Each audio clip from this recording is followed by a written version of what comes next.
Assalamualaikum warahmatullahi wabarakatuh. Bagaimana kabar semuanya? Pada kesempatan kali ini, saya akan membahas materi tentang paparan deskriptif, naratif, argumentatif, persuasif mengenai produk, barang, atau jasa. Untuk pembahasan pertama, yaitu tentang materi paparan deskriptif. Paparan deskriptif adalah sebuah paragraf yang menggambarkan sebuah objek dengan tujuan agar para pembaca merasa seolah-olah melihat sendiri objek yang digambarkan itu. Paragraf deskripsi ini menggambarkan sesuatu dengan kata-kata secara jelas dan terperinci. Spek yang digambarkan bisa tentang keindahan alam, keadaan jasmani, watak, atau perasaan seseorang. Selanjutnya, mengenai paparan naratif. Paparan naratif atau paragraf naratif adalah jenis karangan yang mengungkapkan suatu kisah, peristiwa, atau pengalaman pribadi berdasarkan urutan-urutan kejadian atau peristiwa. Paragraf naratif merupakan paragraf yang berisi tentang pemaparan suatu kejadian yang dirangkai dalam kesatuan waktu.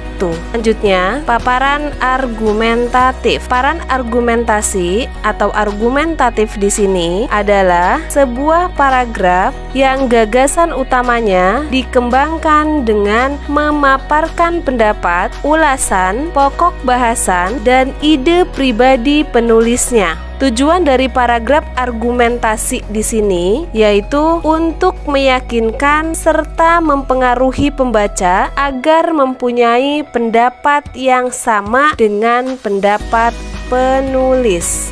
Selanjutnya yaitu paragraf persuasif. Paragraf persuasif adalah paragraf yang bertujuan untuk mempengaruhi, menghimbau, membujuk, atau merayu pembaca sehingga terpengaruh untuk mengikuti keinginan penulis. Paragraf persuasif di sini merupakan sebagian macam-macam paragraf atau jenis-jenis paragraf.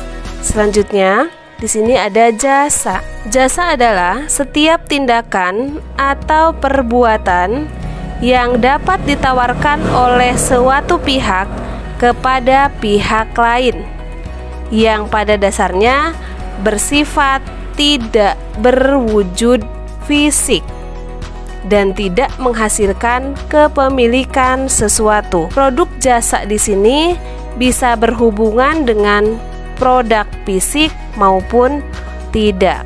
Saya akan mencontohkan produk atau jasa yang dipaparkan secara deskriptif, naratif, argumentatif, dan persuasif. Di sini saya mengambil contoh mengenai jasa ojek online.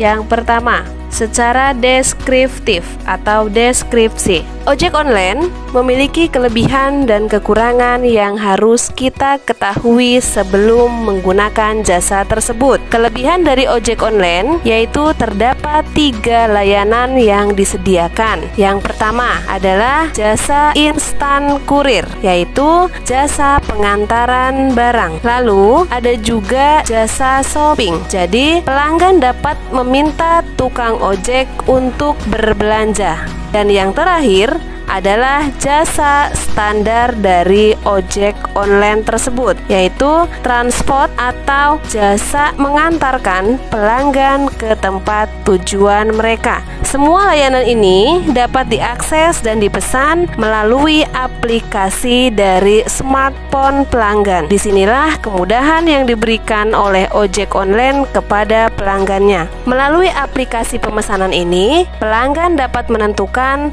tempat penjemputan dan tempat pengantaran, dan akan tampil tarif yang perlu dibayar pelanggan untuk layanan ini. Tarif yang ditetapkan juga tidak terlalu berbeda dengan tarif ojek pada umumnya. Dengan ditampilkannya tarif langsung saat pemesanan, maka pelanggan akan lebih mudah dan tahu berapa biaya yang harus disiapkan. Itu contoh paparan deskriptif mengenai ojek online.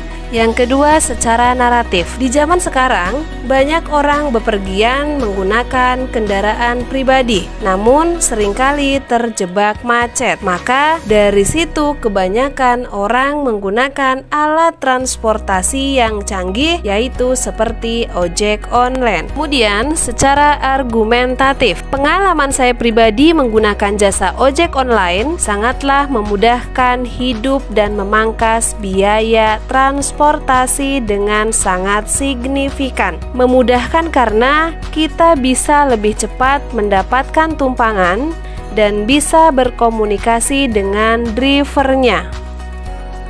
Selain itu, pembayaran dapat dilakukan dengan memotong kredit di e-wallet, sehingga tidak perlu melakukan transaksi pembayaran yang biasanya memakan waktu lama atau banyak waktu. Meningkatnya minat konsumen terhadap ojek online membuat pihak ojek online membuka cabang di berbagai kota.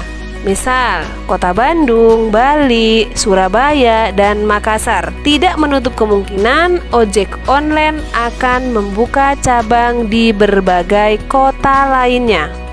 Dengan adanya ojek online, tidak hanya memberikan manfaat kepada konsumen, tetapi juga memberikan manfaat bagi masyarakat luas dengan membuka lapangan kerja baru sehingga dapat mengurangi angka pengangguran. Keempat, secara persuasif.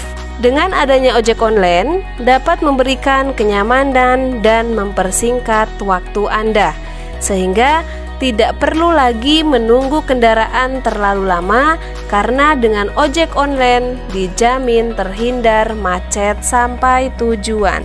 Itu adalah contoh jasa yang dideskripsikan menggunakan paparan deskriptif, naratif, argumentatif, dan persuasif.